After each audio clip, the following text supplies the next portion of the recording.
Hello viewers, welcome to the another lecture of digital communication. This is totally conducted by Ganon, is powered by Wishback. I am Professor Auditro De. In this segment, we are going to discuss something more about the basic of digital communication. Now let us discuss what is a baseband signal. Whenever a person speaks through a mobile phone or over a landline phone, the signal or the information generated is known as the baseband signal. The baseband signal may be generated by data, maybe voice, or maybe video. The data is obviously through the internet. This is in 0 and 1 format. What is a voice signal? Whenever a person speaks, it is a voice signal. And whenever you are watching a video, you see it is also a kind of the signal. Now this data, voice or video signal is converted in digital format. So whenever this signal or information is converted to digital signal, the basic information is known as digital baseband. Then what is a carrier signal? Carrier signal is a very high frequency signal. Whenever the frequency is high, it is known as a carrier signal. But in case of the baseband signal, the frequency is low. Whenever the frequency is low, it is a baseband signal, and whenever the frequency is high, it is known as carrier signal. Then what is the utility of this carrier signal? Okay, let us give you one simple real life example. Whenever a person drives a car or a scooter, then the person can move very fast by using the scooter or through this bike. But if the person walks, the speed is low.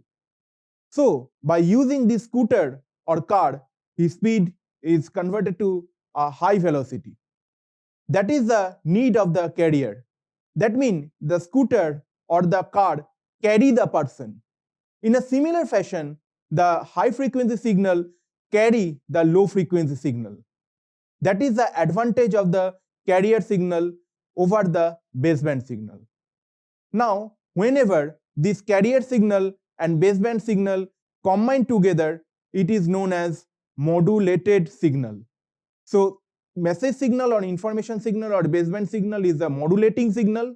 The high frequency signal is carrier signal, and whenever they combine through a modulator, a modulated signal is generated. This is known as the modulation in case of the digital communication. Now, there are some example of digital modulation. They are ASK or amplitude shift keying, BPSK binary phase shift keying, FSK frequency shift keying, QPSK quadrature phase shift keying, and DPSK or differential phase shift keying. Then what is the need of the modulation? Obviously, there are some advantage of the modulation. The advantage of the modulations are reduction in the height of the antenna. Whenever the modulation is used, a lower height of the antenna is converted. Now, obviously, the lower height is preferable because a mobile device or any kind of device is very small. That's why lower height antenna is preferable.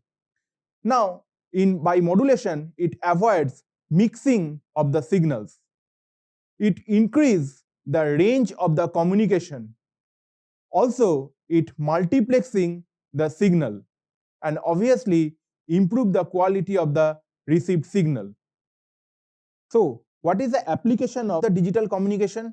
Long distance communication between the Earth and the spaceship is possible through this digital communication. Digital communication is used in satellite communication. Military communication, which needs coding, is obviously not possible without the digital communication. In telephone system, in wireless communication, digital communication is preferable. And obviously in data and in computer communication, digital communication is a must or compulsory. So what we have discussed today, we have discussed baseband signal, carrier signal concept, why the carrier signal is required. Then we have discussed the modulation concept, which is a very important, and then advantage of the modulation, and lastly we discussed digital communication application. That's all for this segment, and viewers, welcome to the world of the digital communication. Thank you, students. Bye.